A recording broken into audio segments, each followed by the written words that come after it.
Assalamualaikum anak-anakku yang ibu cintai. Apa kabar hari ini? Alhamdulillah semuanya pada baik-baik saja ya. Kabar ibu juga alhamdulillah baik.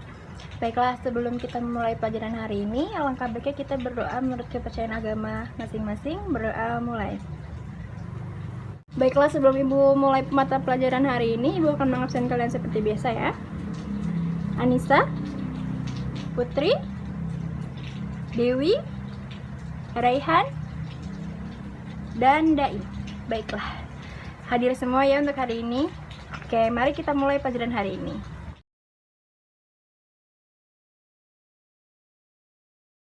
Pada pertemuan kali ini kita akan membahas tentang genetika dan substansi genetika. Substansi genetika dibagi menjadi 3, yaitu ada gen, kromosom, dan asam nukleat.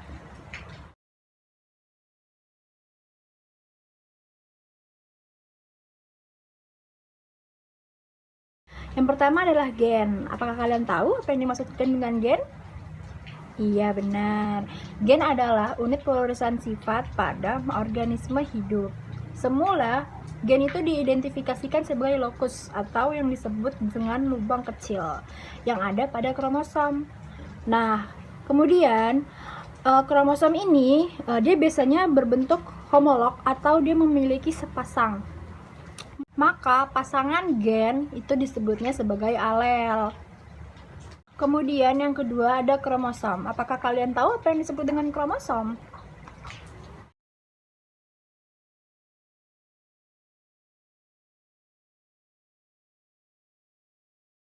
Ya, benar sekali. Kromosom adalah sebuah molekul DNA berbentuk panjang yang membawa atau mengandung materi genetik dalam tubuh kita. Berdasarkan letak sentromernya, kromosom dibedakan menjadi 4. Yang pertama ada metasentrik, yang kedua ada submetasentrik, yang ketiga ada akrosentrik, dan yang terakhir ada telosentrik. Nah, kromosom berdasarkan letak sentromer ini dapat dibedakan menjadi 4, yaitu yang pertama ada telosentrik, yang kedua ada akrosentrik, yang ketiga ada submetasentrik, dan yang terakhir ada metasentrik. Sebelum kita lanjut membahas tentang letak sentromer ini, saya akan menjelaskan tentang sentromer. Sentromer merupakan struktur kromosom yang menghubungkan dua kromatid bersaudara. Pada saat pembelahan sel, kromosom dapat menggantung pada benang-benang spindle melalui sentromer ini. Nah, selanjutnya, apa sih perbedaannya? Yang pertama ada telosentrik. Pada kromosom telosentrik ini, sentromernya terletak di ujung lengan kromosom. Sedangkan akrosentrik, kromosom yang sentromernya terletak hampir di ujung lengan kromosom. Selanjutnya ada submetasentrik, yaitu kromosom yang sentromernya terletak hampir di tengah lengan kromosom. Bisa kalian lihat ya. Dan yang terakhir ada metasentrik, yaitu kromosom yang sentromernya terletak di tengah lengan kromosom dan memiliki lengan yang sama panjang, seperti gambar berikut. Kromosom pada tubuh makhluk hidup itu sangatlah spesifik dan dapat dibedakan menjadi 2, yaitu ada kromosom seks atau genosom dan yang kedua atau kromosom tubuh atau autosom. Substansi genetika yang terakhir atau yang ketiga adalah asam nukleat.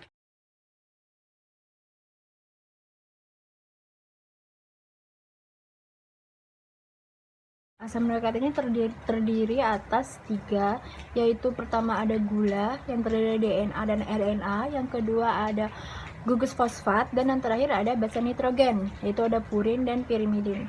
Untuk lebih lanjutnya, mari simak video berikut ini. Akan membahas biomolekul yang terakhir, yaitu asam nukleat. Pada akhir tahun 1800-an, para ilmuwan mulai melakukan penelitian untuk mengetahui isi inti sel atau nukleus. Mereka lalu menemukan suatu molekul yang belum pernah mereka lihat sebelumnya.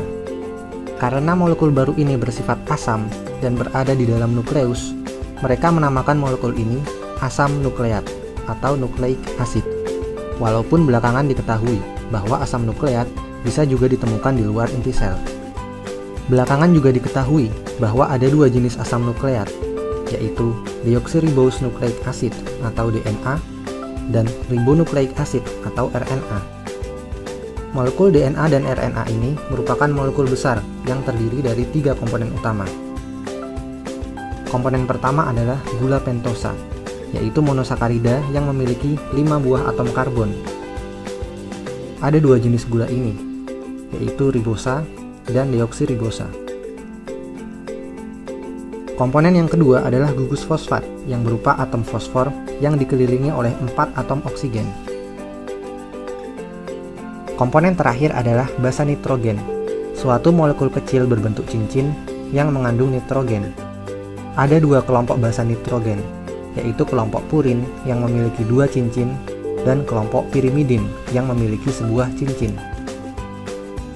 Kelompok purin terdiri dari adenin dan guanin, sedangkan kelompok pirimidin terdiri dari sitosin, timin, dan urasil.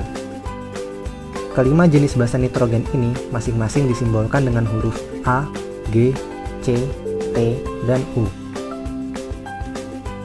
Sekarang, apabila kita mengambil masing-masing satu molekul dari ketiga komponen ini dan menggabungkannya, maka terbentuklah suatu molekul yang lebih besar yang disebut nukleotida.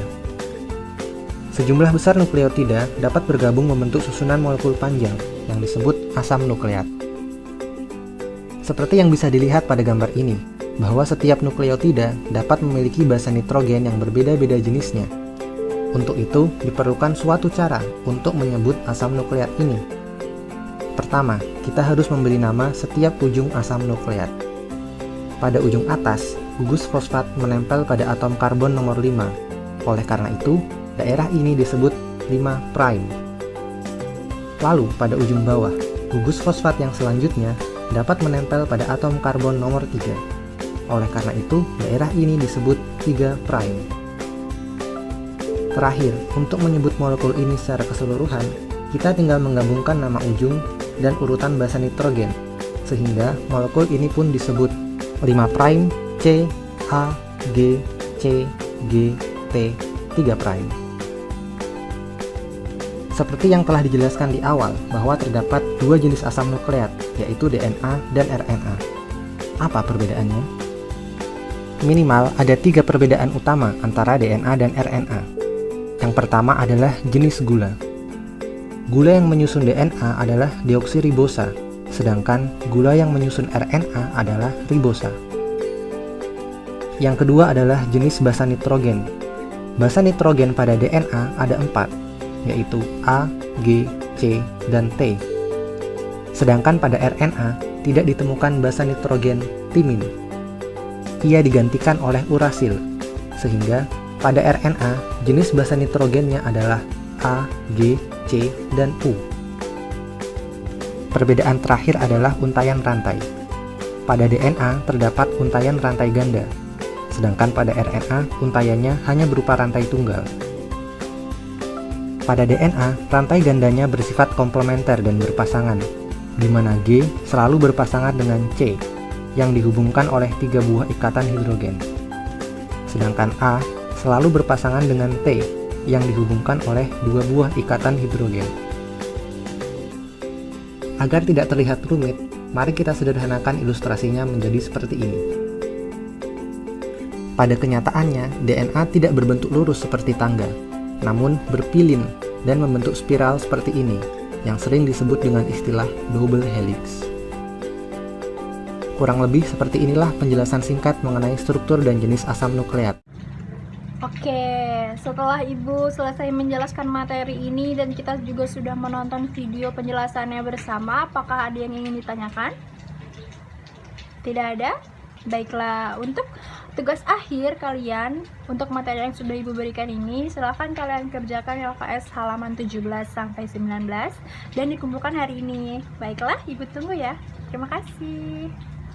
Baik, setelah Ibu periksa tugas-tugas kalian, ternyata nilai yang kalian di atas KKM semua, dan Ibu rasa itu menandakan kalau kalian sudah mengerti atas materi ini. Maka cukup sampai sini materi ini. Jika ada yang ditanyakan, silahkan bisa ke kantor atau bisa WA Ibu untuk menanyakan materi jika kurang jelas. Cukup sekian materi kita hari ini. Ibu mohon maaf jika ada kesalahan kata atau kesalahan saat menjelaskan. Assalamualaikum warahmatullahi wabarakatuh.